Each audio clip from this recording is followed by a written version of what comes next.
Welcome to the Rebel Love Show. We are a once-a-week broadcast from Manchester, New Hampshire. You can like us on Facebook. You can go to YouTube, Stitcher, iTunes, JRev Radio, Voluntary Virtues Network. We are pro-pot, pro-gun, and pro-coffee. And what?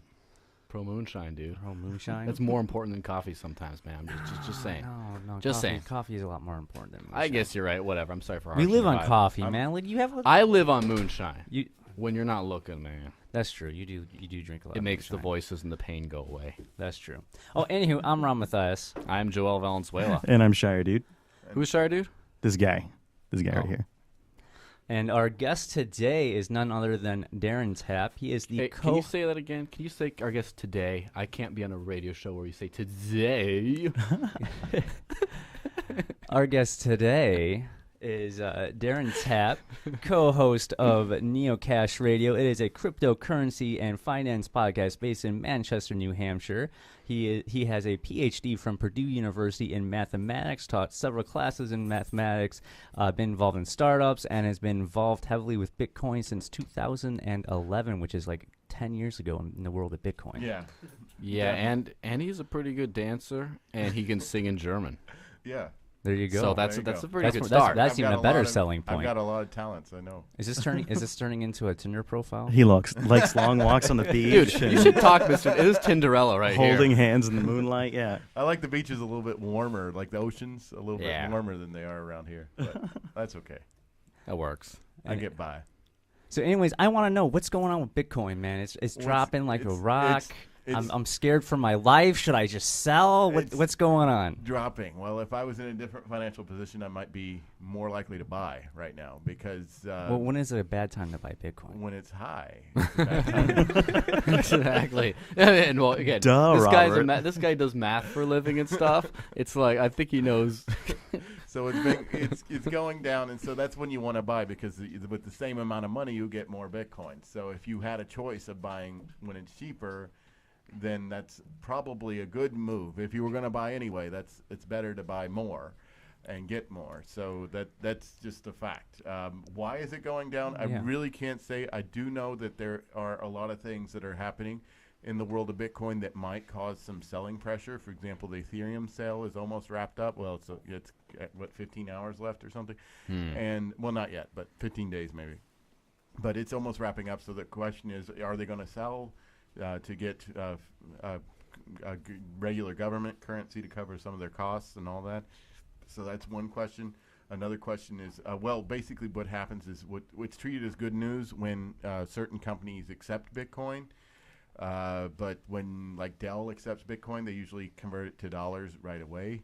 So that could be putting selling pressure on Bitcoin that could cause the price to go down. So what you're saying basically is that good news can sort of look like bad news in the short term. Yeah, sometimes. but the fact that Dell accepts it makes the Bitcoins you have more utility. If you want to cash them out for a computer, there's one less step you need to do. What I think is going to be the big deal is when Overstock really starts they're giving their bonuses to employees. If they actually start paying employees and start paying suppliers in Bitcoin, and that's something Patrick has planned, I believe. Well, I'm sure some of their suppliers in Asia, like in China and whatnot, would take Bitcoin. It'd be a lot easier to pay him in Bitcoin than to transfer it'd the be dollars to yuan. instantaneous. Yeah. So he wanted to give some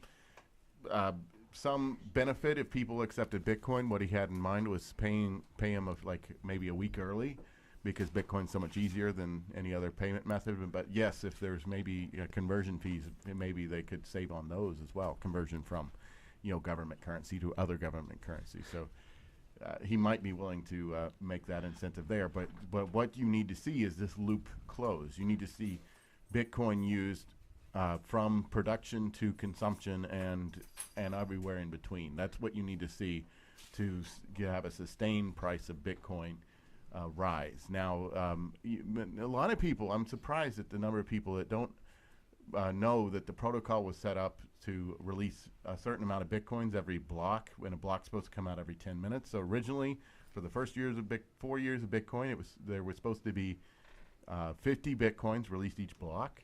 And we've been past 4 years. Now there's 25 Bitcoins released each block. Now, in terms of block days or block time, we're actually 6 years into Bitcoin now in terms of the calendar. 6 years won't be until January. But in terms of the blocks, we're 6 years into Bitcoin now. In 2 more years, it's going to half again. Every 4 years, it's going to half. And so then it's going to switch from 25 Bitcoins to 12 and a half each block. And I think this I think this is going to introduce more scarcity, more or less. You have to do the same amount of computing power for less Bitcoins that are more or less minted. I think that could cause the price to rise again, perhaps dramatically. I don't think as dramatically as we saw from. Yeah, it's not going to go Or at from least not 60 to 1,000 in Yeah, a year. well, Not yeah, instantaneous like that. Yeah, it won't be as dramatic as like from 10 to 600 or to 200. That spike was pretty dramatic, and also one from like 200 to or actually 100 to 1,000. That was very dramatic. Yeah, too. that's but one of the benefits of Bitcoin, right? Is a predictable scarcity, so they know it's going to happen. Right. It's not like they're so going to yeah, drastically change so their everybody behavior. but before the first halving, when the block reward changes, some people call it the halving. So for the first halving, people were saying, "Oh, that's already priced in," blah blah blah. But then, when people started using it after the halving, the price really went up. And I think that it won't fully price itself in. Just Yeah. Now, in terms of the price of Bitcoin, I think that another thing we might end up seeing is at some point there's going to be a tipping point where Bitcoin is useful enough that even though the relative value, the objective value, right, won't rise at all, the relative value of other currencies relative to Bitcoin will shoot down, and then like the dollar amount's going to go way up. For example, right now you can use Bitcoin for a number of little things. It's mostly like a curiosity at this point. And most people, they need, when you're not doing your little like nerd fest things, right? When you're actually day to day trying to pay your rent, your groceries, etc., you still need dollars. That's still money to people. Now, and for that reason, Bitcoin's sort of being held back a little bit. But as soon as Bitcoin becomes accepted to where you don't really need dollars for anything, that you can just do everything with Bitcoin, then the value of dollars, like what are we holding on as worthless paper crap for, and just going to go down, and then Bitcoin relative because of that it's going to shoot up. What do you think of that? Well, I think there's certainly the potential for that to happen. I think the current network cannot handle it, but there was a tweet from Gavin. Like if you listen to our last show, I mentioned the tweet from Gavin that came out. Gavin Andreessen, who's been very involved in Bitcoin development. He's taken a lesser role lately, but he's still very knowledgeable about this. He has suggested that there is a technology that can be used to basically have arbitrary block sizes. Right now, there's only a megabyte of transactions that's allowed every 10 minutes. And that can handle about PayPal, maybe double what PayPal can handle. That's not a world payment system. That's not going to happen. But with this new technology that would allow arbitrary size blocks, then a situation where people are just throwing away their dollars might happen. Like just trying to get rid of them as quick as they can might happen. But you would need this there, and probably the fee to be released a little bit too. Right now, 6 cents that's not extreme for the value you get from transferring money. But I think it would need to go down for people to use it to buy coffee. For me, and I probably speaking for most of the people in this community, like a lot of us, we're just not using Bitcoin because it's a great currency. Like we're using it because we don't want to use their money. We're doing it as a political, philosophical viewpoint that I don't want to hold on to a Federal Reserve note. Like I want to do anything I can not to use a controlled currency. Like for me, like I want to use Bitcoin just because it's not controlled by any bank or any government. Right. Yeah, and I can see in the future more and more people hopefully seeing that and embracing Bitcoin or any other alt currency because you're literally not using their money. I honestly don't think that mass adoption will happen because of certain viewpoints, but I think mass adoption might happen out of necessity. Well, that's one thing I think is really crucial is for people there's a lot of experimental technologies out there, right? And I think that this is sort of our mission as people in the liberty community here in New Hampshire, of all places. So we take all these theories, all these little experimental technologies, and we apply them in a day-to-day use. Yeah, in a day-to-day use on a small scale, but still in a practical application type scale. And so we could have a whole little community here that runs entirely off of Bitcoin before the rest of the world does. So then the rest of the world can see it, and they don't have to have this scary go through the scary process of figuring out how they're going to live.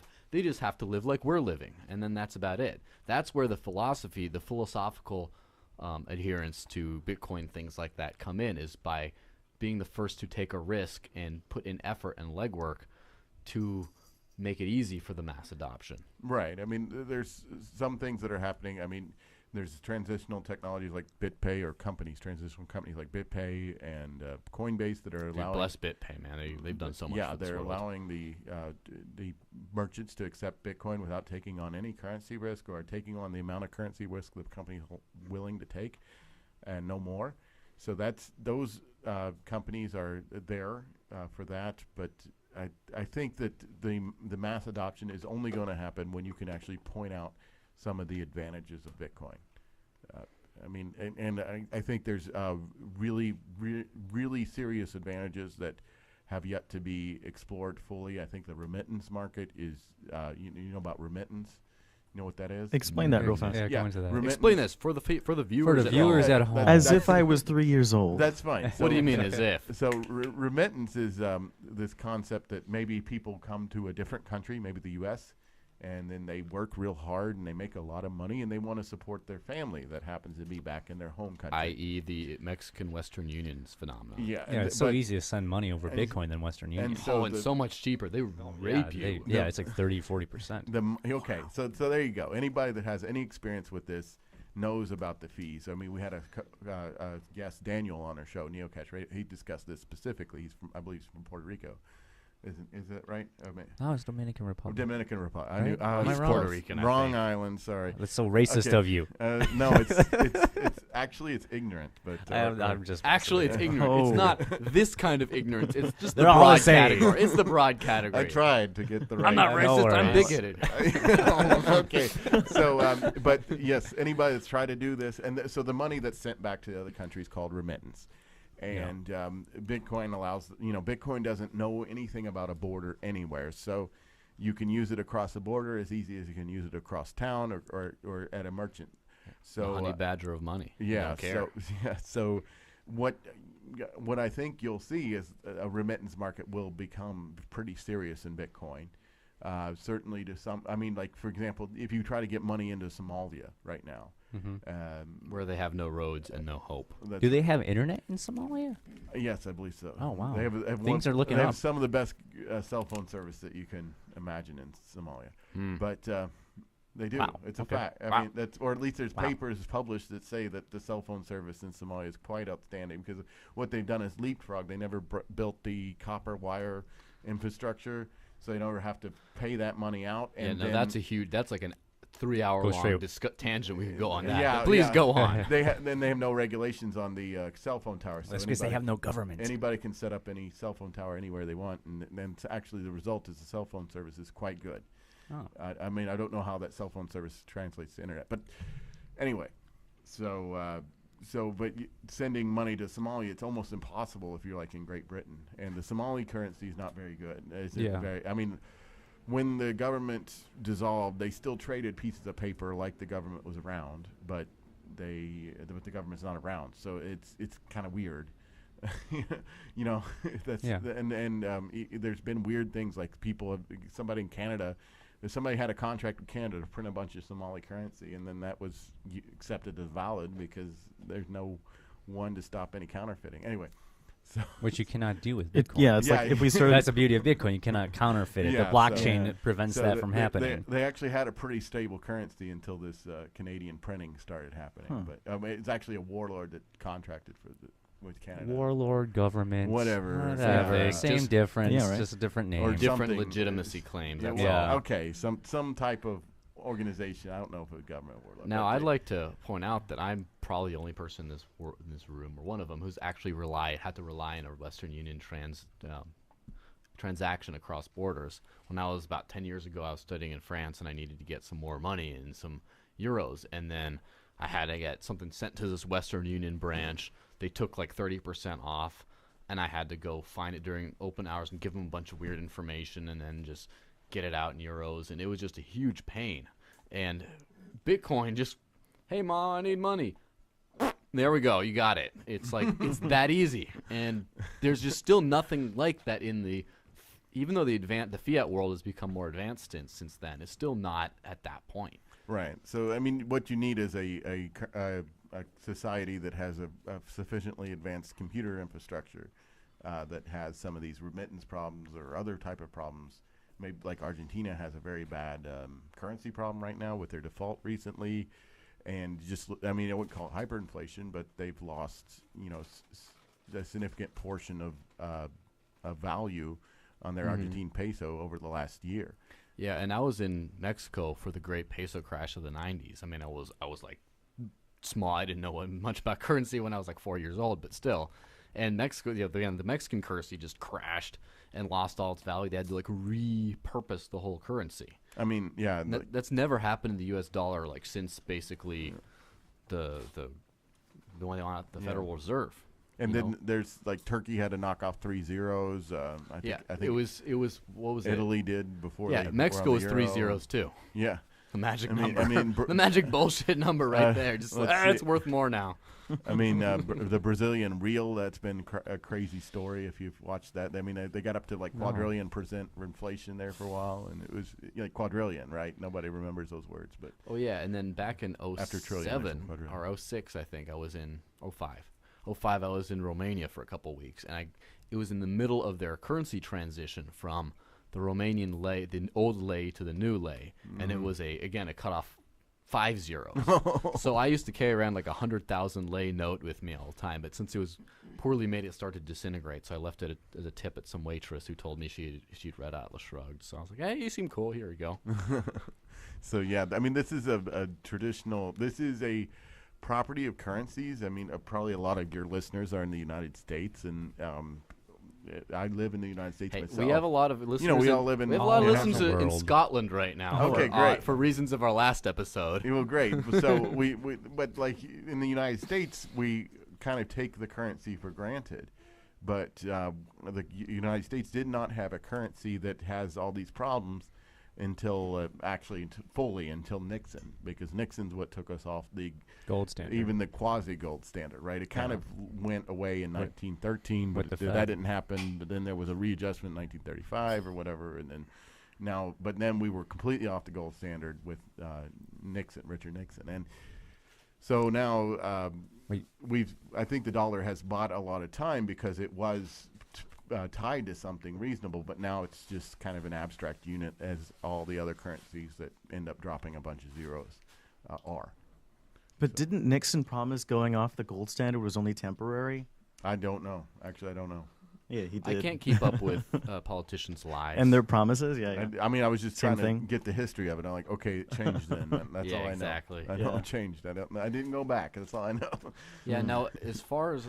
I don't think there's any currency on a current hard metal standard right now. I think even the Swiss franc, are they on any portion of Well, the gold standard the anymore? The Swiss franc, when I've been looking at currencies for a while, they used to be considered to be the standard, but now they're kind of quasi-pegged to the euro. So they're going to have all the problems. Well, the every euro's gonna government currency is backed by the gun. have. Right. Well, I mean, Yeah, which is why the U.S. currency has been fairly stable, is because, again, lots of guns. It's Yeah. Well, I mean, I'm oversimplifying it for the The viewers at faith home. and credit of the United States government. What do you think that comes from? Yeah. Right? Am I wrong on that? No? Maybe? It's dropping truth well, bombs. it's certainly Dropping truth well, bombs. some of these things, like you're dropping dropping these zeros, right? Dropping the zero bombs. That has happened quite often. I mean, even in the U.S., there's a phrase "not worth the continental." That was basically hyperinflation during the Revolutionary period. The greenback that was issued by Lincoln eventually basically hyperinflated out of existence, and so I mean, we have hyperinflation that happens all the time. It's just it just takes like 30 years, 50 years. So as organisms that live maybe 100 if we're lucky. We don't pay attention to other countries very often. We don't see it very much. Yeah, that's one thing I think is very important for people, especially in this continent, where you just have a whole continent to yourself and the whole world in some way is tied to you. I think it's very important to travel abroad, not as a tourist, but like living with locals, etc.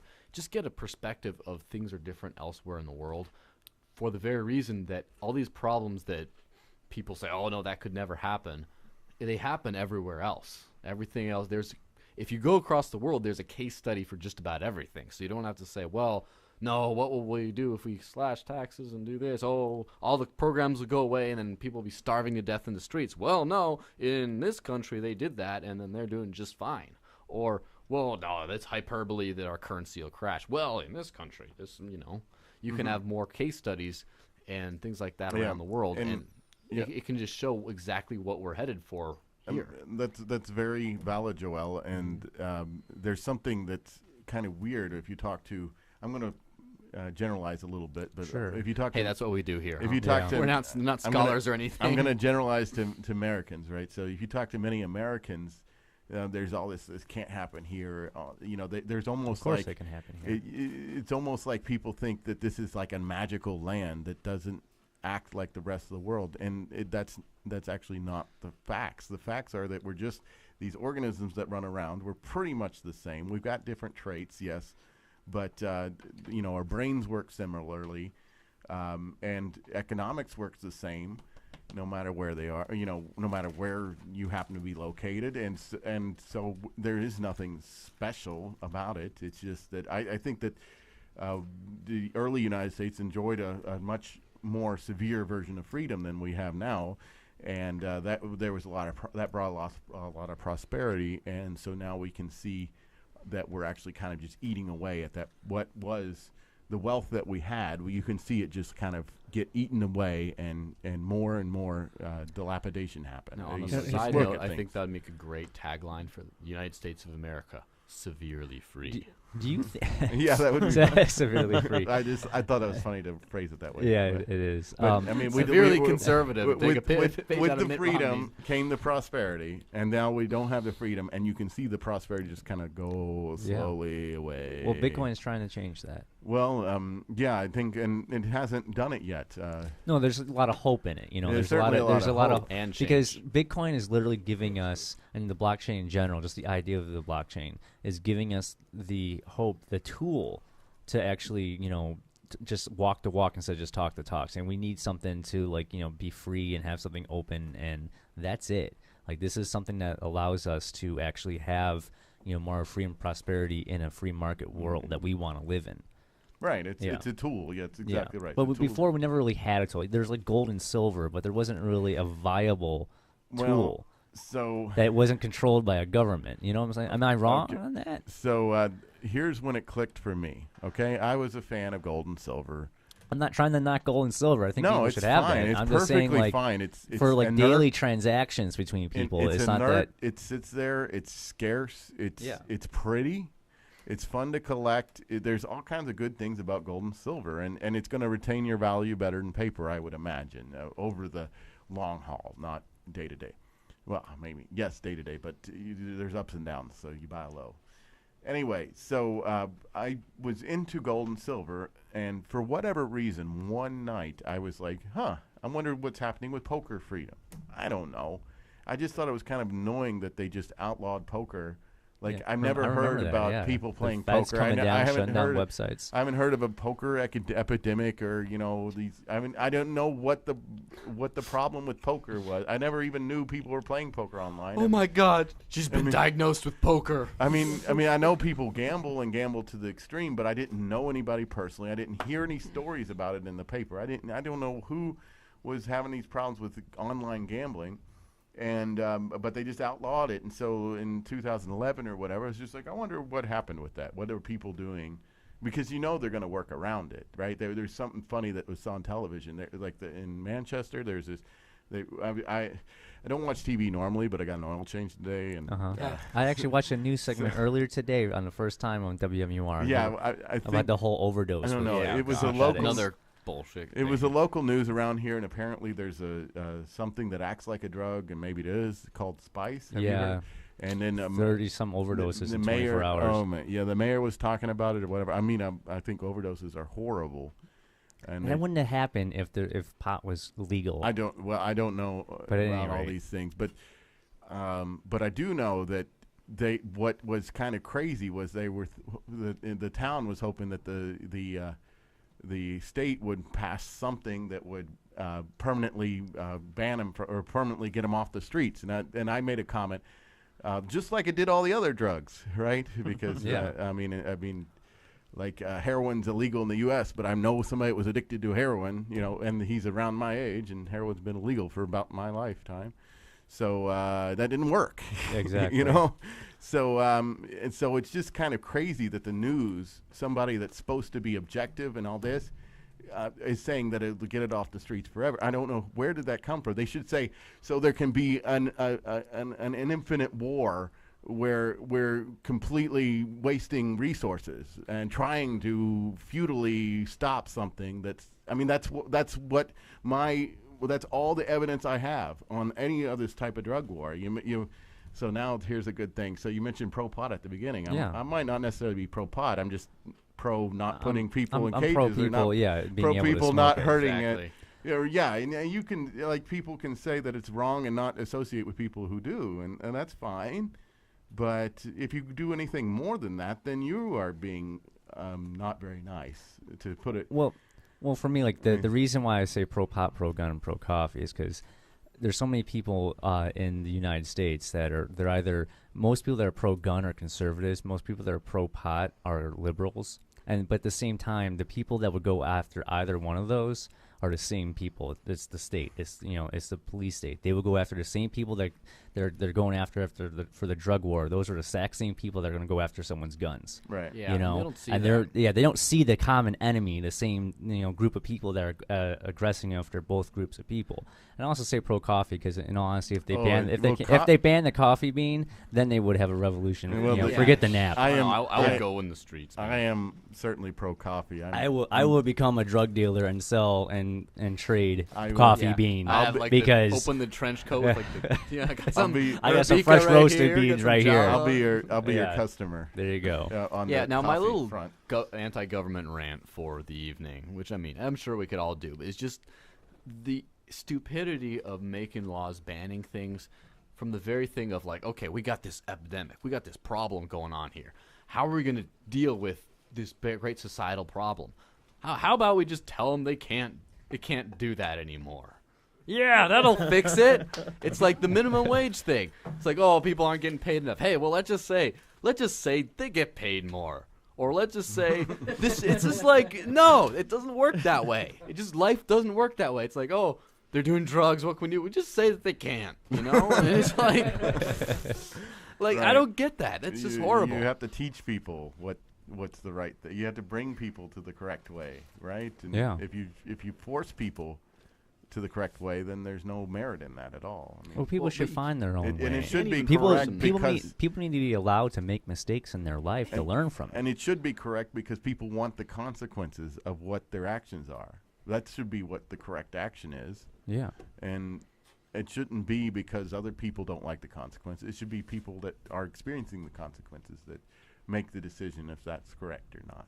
Oh, I That's it. completely I mean, agree. you can do the right thing and get something beneficial to you and help people in your community, or you can do something maybe neutral that doesn't. Maybe you just sit there all day, or maybe you can do something negative that actually hurts some people in your community. And I think those actions should be judged based on those things, not based on. Well, I'm not against a community or society or whatnot looking down like social norms on other people, as long as they're not forcing their belief system on other people. That's when I kind of care. Like in the whole drug war and whatnot, there's a group of people that don't want other people to do drugs, so they're gonna use the amount of force that they think is willing to be necessary to stop that from happening. If that means throwing hundreds and thousands, not millions of people into jail cells, that's what they're gonna do. I kind of disagree with that. Well, yeah, and it's also a huge cost on society. It's a cost to the drug user. I mean, and if you're trying to help the drug user, that doesn't make help any at sense. all. That doesn't make any sense. It's not a position of love you're coming from. Yeah, like the prohibition increases the scarcity of the drug, which increases the price of the drug. And the potency. Yeah, and so people are scrambling to get like this, more pricey drug. And Yeah, I mean, we probably have. I mean, liquor use in the U.S. is probably much higher than it would have been if prohibition never happened. Yeah. I mean, probably. because it was just easier to run than to run a keg of beer. It was just easier. and you get the same drug per. Now, I think you touched on an interesting thing when you're talking about the cost of regulating. And one thing, there's a lot of really like pro-liberty but pro-secure border people out there, right? They believe, That's okay, an well, oxymoron. we're getting there, right? They're constitutionalists. They believe in liberty, peace, liberty, justice for all that kind of crap. Except but then if For you're them, outside. for them. and they don't even believe that it's wrong for Mexico. They're not even anti-immigration. They're like, yeah, they can let them come here, but legally, and we got to secure the border. And what they don't get is what they're like, okay, fine. You say secure the border. Yeah, poof, let's make it secure. I'm going to wave my secure border wand and it'll become secure. No, what are you actually talking about here? You're talking about a massive police state. You're talking about a massive border wall with snipers in the nest. You're talking about a massive IDing system where papers please. You're talking about a totalitarian state to enforce this one little bullshit thing that you think is worth holding on to. It's not just, well, just as long as they're in the country legally. It's like, yeah, but what you're asking is a totalitarian state to get to that goal. So you're not pro-liberty at all. And there's just, and also I just want to take a different. I'm not necessarily taking a contrary position, but it's kind of. By all means, if you No, want to go take a ahead. contrary position, go for it. I'm not always right. What I want to say is that if somebody wants to come to the country and they happen to be a medical doctor, there should a medical doctor. Do you want a medical doctor to be in your neighborhood or do you not? Usually, yes. Yes, right. Unless- Would you rather 2 medical doctors be in your neighborhood than 1? Well, unless the second one is the guy from Saw or something. Yeah, if the guy is a horrible medical doctor. But in general, shouldn't you think that you should just let medical doctors in, period? Basically, yeah. And you've introduced me. I went to grad school, Yeah. for a while, math, right? So it takes a while to do that. I spent about 12 years in college, and most people spend 12 years in public school. I spent another 12 years. Yeah, I'm sorry. If you need a That's hug, fine. I'm right here for you, bro. It was. I enjoyed it. I got them to pay me for the last 6 or 7 of them. Or 8 There we go. Oh, Never nice. mind. There you I go. rescind my hug off. I got them. I got them to pay me. It was great. I taught and they paid me, and it was not great pay, but I mean, it got me through, right? So one thing was that I got interviewed by the NSA. Okay. You're interviewed by the NSA yeah, for a that's- job that's- or because they're no. spying on you? No, I don't. Probably, maybe. After maybe? all this news came out, I'm thinking, well, maybe they wanted to know about me. But what they told me is they were interviewing me for my buddy Chris, and there's a few Chris's, you can't look it up. And then I'm interviewing Yeah. for my other buddy who happens to be female. I'm not gonna mention her name because it's a very unique name. So, and I tried to talk to Chris and this other person about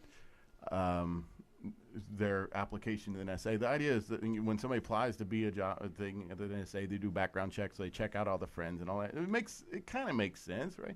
So it's like, oh, NSA wants to talk to you about so and so. It's like, okay, but I'm not. Those 2 people didn't get jobs at the NSA, and I tried to talk to them about the job they applied for, and they didn't really seem to understand what I was talking about. So maybe they were just wanting to get a profile on me. Who knows? Wow. Well, I have a story about that too, because I used to be in the math field too. Really? Before I went into the whole political arena, Uh-huh. I was going to be a mathematics major, whatever. That's something that's freaked me out when I come here. There's a lot of analytical brains that have moved Weird here people, for yeah, fun. but I'm there's not a lot of hyper intelligent people in this Well, community. that's the thing. Hyper intelligent though I might be. I'm just saying analytical brains. Yeah, I'm more of a creative person than an analytical person, although I Okay. was forced into an analytical field. And so I was going to be going to actuarial science and getting Yeah. all that probability Get all the stuff. money. Make Yeah, the money. make all the money, right? Okay, that was exactly my cold-blooded, anyway. It's not so- bad. I mean, people need actuary like stuff. money. You make, you help know what the risk of stuff is. It makes sense. Yeah, so eventually I realized that all this math stuff that I was successfully doing was like the limit. I was not really a math brain. I was just forcing it, and I got out of it. But anyway, during the meantime, I applied to and I get accepted to an internship with the CIA. Except I decided to decline it because part of the thing you have to sign with your blood or whatever is anything you do here, you cannot talk to your friends, family members, anyone about ever, or we will find you and get you. So- And I just did not. I didn't want to do that. You know what I'm saying? So I just said no. I can't. Sorry, I can't work for the CIA. Yeah. This was NSA, and so I don't know if it's exactly the same, but It's probably close Probably enough. worse. I don't know. Well, what I got was they say, "Oh, this is classified. Here's the proof of this." And the proof was actually probably in a graduate's book somewhere. And Exactly. it wasn't really classified. It's just I think they start you off with things that are classified that aren't really, because they're just trying to test you to see how. Anyway, so where is this going? NSA interviewed me. I don't know. Was this the basis for the movie Good Will Hunting? No, Oh, no, okay. no. So anyway, but I Good think tap that's hunting. one reason I did stay involved with Bitcoin so early is because I I bought a little bit to play poker. Okay, now this is let's tell. Let's this go back story. to that. How did you get Yeah. into Bitcoin? Well, I like the it's story, like by the way. okay, Bitcoin allows poker, and I'm not a big. Actually, I like poker, but I would never play online at the normal federal government currency sites because usually they're what you call big tables. There's a big amount of money you need to put down even just to play. And I don't like putting around a big amount of money because I don't want to lose a big amount of money. Okay, Who does? Makes but sense. but with Bitcoin they had penny poker, basically the equivalent of penny poker. Right back then, maybe Bitcoin was $1, and you could bet up to like 0.01, and it was like, oh, that's a penny. Okay, yeah, penny blind, sure, great. So I played poker, and so I bought Bitcoin with the intention of just playing poker and losing. You know, because that's what you do when you play poker, right? You lose because if you think you're going to win, you can get all carried away and just try to win all the time. But Which is why I don't play poker. well, anyway, I was enjoying myself playing poker. But okay, we talked about gold and silver too. Okay, so after the poker game was through, I don't know if I won or lost or whatever. There was somebody in the little chat box in the corner, and they weren't playing, and they were just chatting with me. How do you get the Bitcoin? And how do I get Bitcoin? And this was kind of a risk, but I was like, okay, I'll sell you some Bitcoin. I don't know. So I sold them like $50 worth or something. I don't know how much. And, you know, it's about what I sold it to him at cost. And, you know, so he sent me PayPal. I sent him the Bitcoin. Everything's fine. And he's playing poker the next day or that day or the next. I saw him the next day. Well, I went into my PayPal account to look at the payment. And you can click and see the person's real name because because of the traditional payment system. Yeah. See the person's real name, and I couldn't find their address. Luckily, they've concealed that from me. But they did tell me his country. Guess his country. Doesn't really matter. It was New Zealand. Okay. Okay. It wasn't even my country. It was right? far, far I away. was doing this in New Hampshire, and he was in New Zealand. So it's like, yeah, it's a whole southern hemisphere. It's Other yeah. side of the planet. It's the other side of the planet. So that's when it kind of hit me what this Bitcoin is. Try to do this with silver, okay? Yeah. He wants to buy silver with me. Okay, great. Well, send me the PayPal. Okay, PayPal, I'll accept that, even though there's some risk with that. Okay, I accept the PayPal. Okay, now I got to mail the silver to him. Now he's supposed to play poker. How's that going to work? What's he going to mail the Exactly. silver It to the just doesn't poker? work like that. And then I had to pay the shipping, right? The shipping, or somebody has to pay the shipping. I need to charge him more, or and I'm not going to do it because of shipping alone. He's not going to pay it because of shipping. And how the heck are we going to play poker? Yeah. Right? So that's when it kind of kicked in what this Bitcoin was. It's a whole new way of doing things. Yeah, I have a And similar story on that It's too. just Because, so I write articles for a living a lot of times. Yeah. And so I've been writing for a couple different publications in the U.S. One of them paid for me with, like, they mailed a check.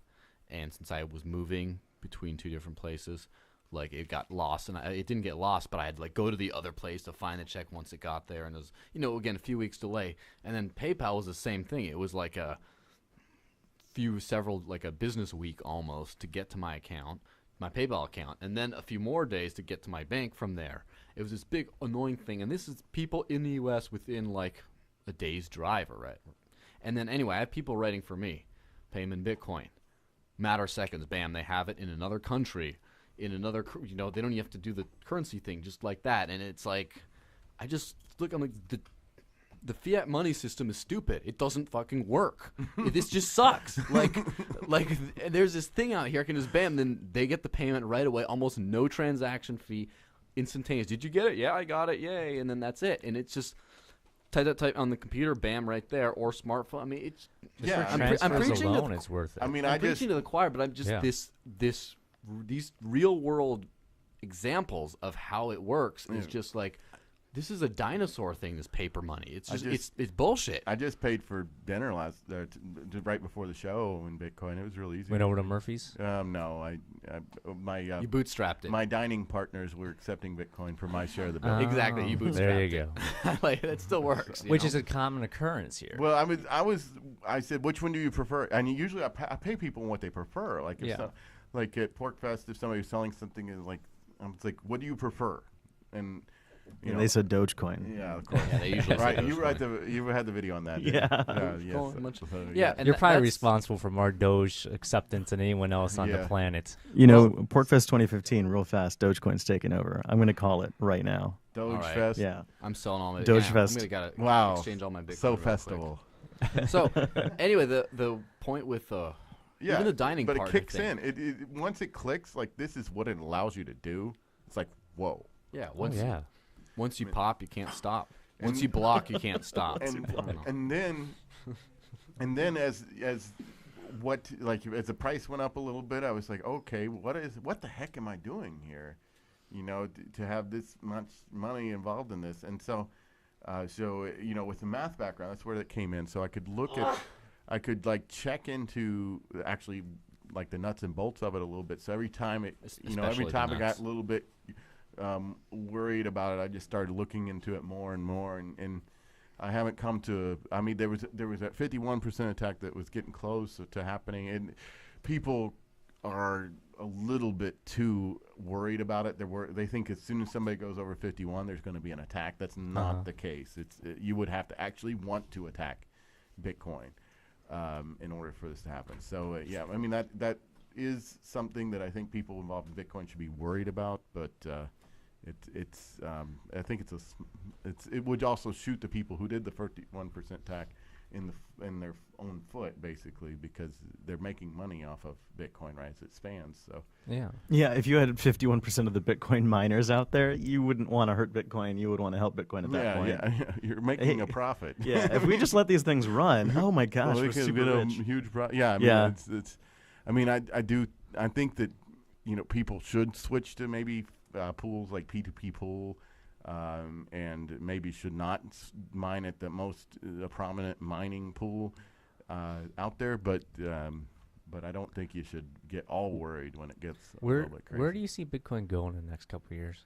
I'm it- not just talking about price. I'm saying like adoption or and like please, everything. please be a little bit more specific than to the moon.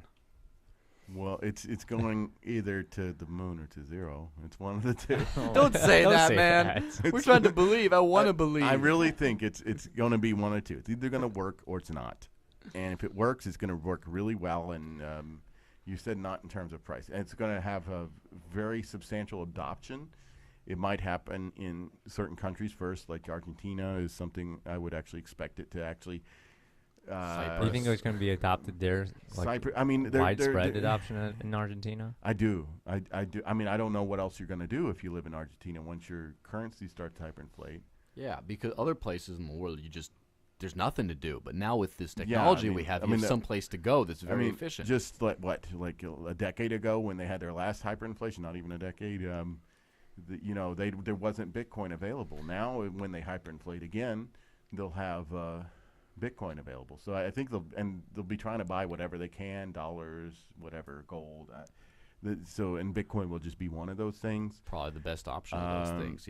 There is discussion of a bail-in in the U.S. apparently by the vice chair of the Federal Reserve. He mentioned bail-in. Have you heard about this? No. What are you So talking the about? bail-in is what they call what happened in Cyprus, where the banks just took the money to kind of capitalize the banks. You mean theft?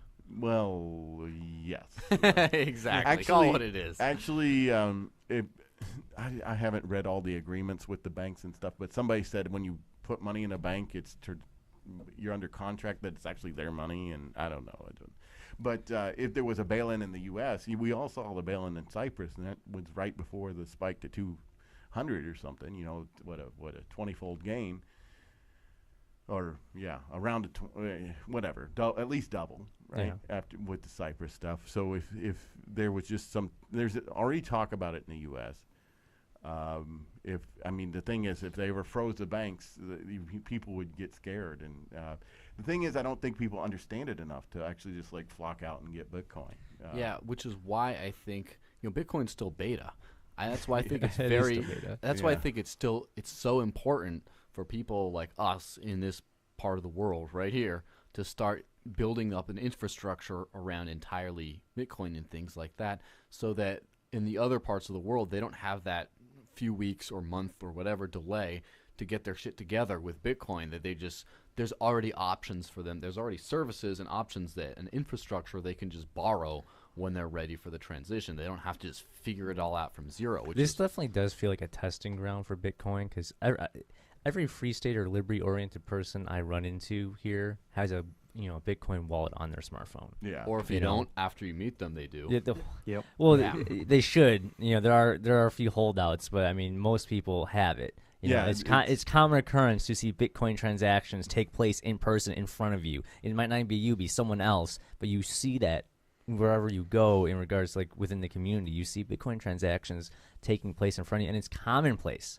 Like I went to when I was at PorkFest with all the different vendors that were accepting Bitcoin.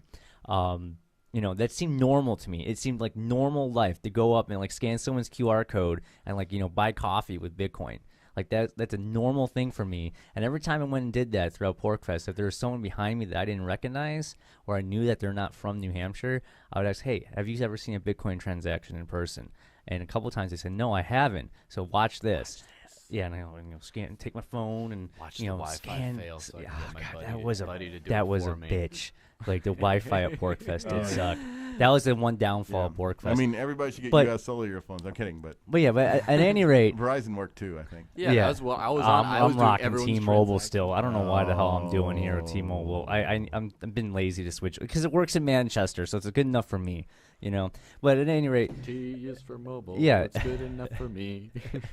But I mean, I'm showing people like this is normal life. Like what you just saw, that's like normal occurrence for me here.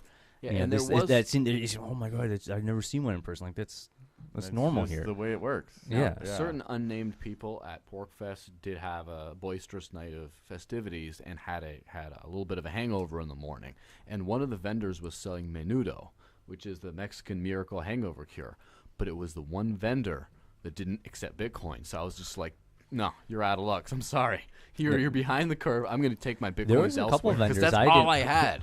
There's a couple of vendors I would not buy anything from if they didn't accept Bitcoin. I was trying to go full Bitcoin the whole time. Yeah, there's an older fellow there that was selling things, and he ended up taking silver.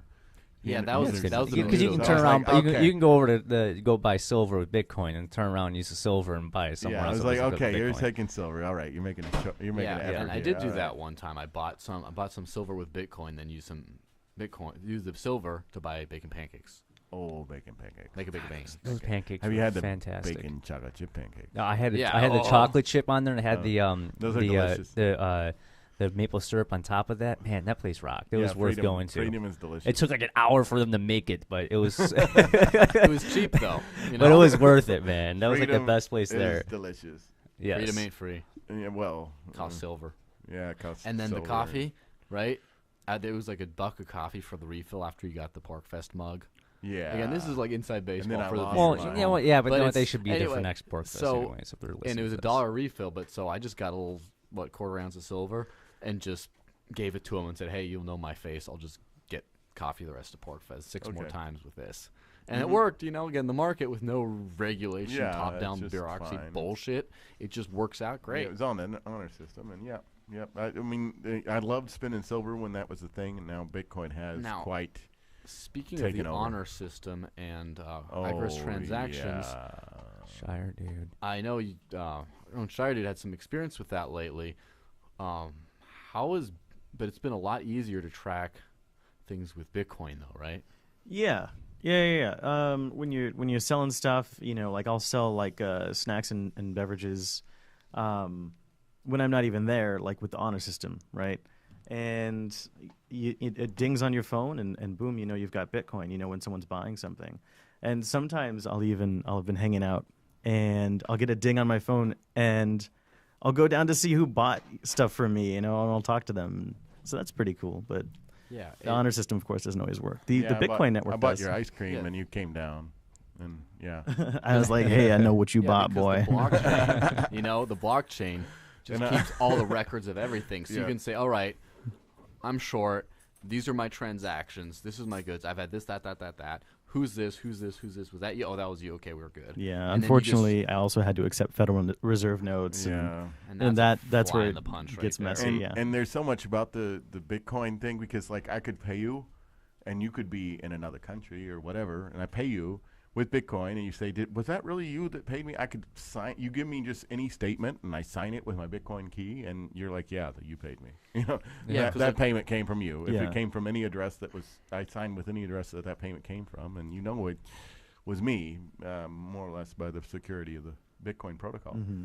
Yeah, like what if you got some donations from some dude in India at the exact same time as some fucker made off with like half your ice cream sandwiches in your fridge, and you thought he paid for them, but you really didn't. It was a coincidence of Shire dude donations. Whoa. Mind I have blown, right? I do Well, have different wallets. For But that. yeah, good. That's the easy solution to that. Yeah. Yeah. You just have a different wallet for your donations as opposed to your ice cream sales, and you'll be good. Speaking of, we take donations, so please follow the little Bitcoin wallet right below this Yeah. video or the podcast. Yeah, or Yeah. you know what the best time to we, do we it? can use it for If it. you have a So- smartphone to do Bitcoin, right, at the very end, there's like, as it fades out, there's like the music fades in, bam, bam, bam, bam, and then goes boing, and you see like the He's big so proud of the music. QR by the way. code right next to the Bitcoin sign. It's like you can't miss it. Just do it. Just like, yeah.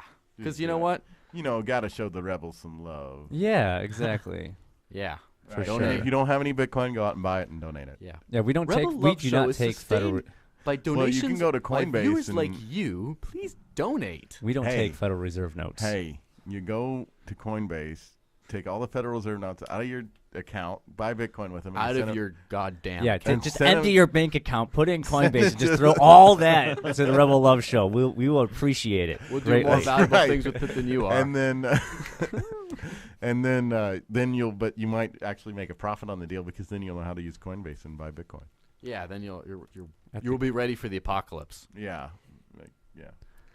Well, Well, there you go. You know what, Darren? It's What? been a very, very distinct pleasure having you on. Where can the internet at large find you and your content, etc.? Well, the internet at large can find me at NeoCash Radio, where we do a podcast every week, and there's certain blog entries, like we have a How to Get a Free Millibit blog entry that's up recently, so you can go to several websites and get Satoshis, and they add up. Once they add up to enough, they'll be sent to your wallet. So if you wanted to get into Bitcoin without spending much, that's one way you can do that. You can also go to DarrenTapp.com, which is basically my playground. I bought DarrenTapp.com because I didn't want anybody else to buy it. I squatted on my own name.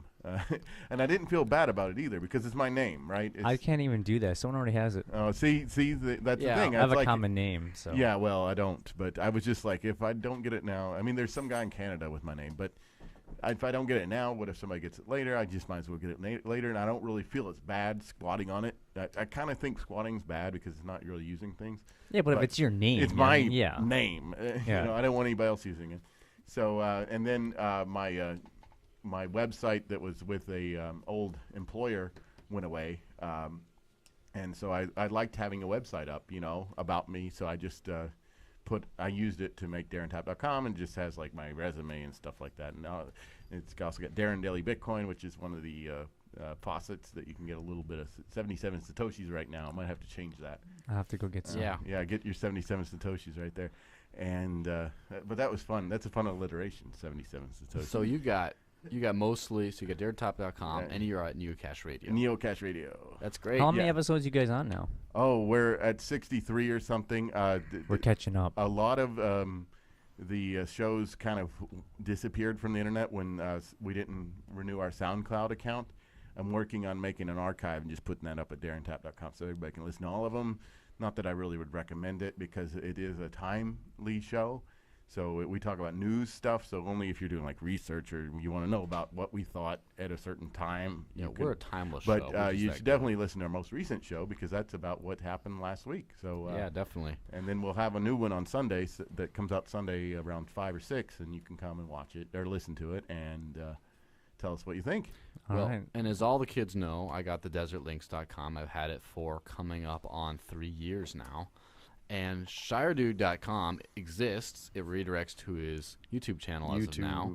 it's a good time. In fact, New episodes every week. like I like You to, have been consistent with new episodes. I like I'll to give you talk. that. I like to talk about. I like the stuff I do. I like the stuff we collectively do. But when I go around the community, what I see most is people watching that guy's fucking show, like all the time. Like, oh, look at a new episode of this and that, and so. Oh, and there's the checkpoint coming up, the Manchester Yes, checkpoints. man. Wait, Next we're pimping Friday. our shit right now. Right. Pimping our shit. Well, And I we got a brand new Vrebel.com, Yeah, don't we? vrebel.com is my new website. I don't really have anything on it yet, but it's out there. I plan to post to it and put content and all that jazz, just because I need something of my own out there Yeah, that that's people where you're can gonna find. find 'em. And also, if you're listening to this the next couple of days, I'm going to be in Vermont for the Freedom and Unity Festival. Go say hi to me out there. Sounds It's like like a the lot mini of weed. Pork Fest, and I'll be in LA the second week of September for a few days. So if you're going to be in the Orange County area for Liberty on the Rocks, Talking to you, Rob Freebeard. yeah, there you go. Hit me up. I have a drink. It'd be a pleasure. So this Friday, hopefully there will be another. Well, hopefully not, but there might be another DUI check. No, it's the following Friday. Friday. No. All right, Not a couple days from now, but the week from Yes. this Friday. Right. and we'll be talking And- about that more on. It's a thing. This is what happens here in Manchester, right? Get to we Manchester have nothing better and going help on us Friday night. block the hell out of that DUI checkpoint. Yeah, I'll be live streaming it just like I was going to the last one that was canceled. So Yeah. if you go to facebook.com/Shire, and dude, I saw your you can get video, on my and you live cut stream. out the best part of that video. which was the best part? What are you talking about? you know exactly what I'm talking about. All right, we'll have to have it out in the park. You have to watch the after live the stream show. to find Right. out. So if we're a co-host short next time, you know why. Well, I can't say who. This guy looks like a scrapper, so I can't tell who's gonna win. But anyway, it's been great having you guys here. All right, And thanks for having me on. Love, liberty, and peace. Peace. Peace. Not rebel. Peace. Peace. Just say peace, dude. Come on. Peace. There you go.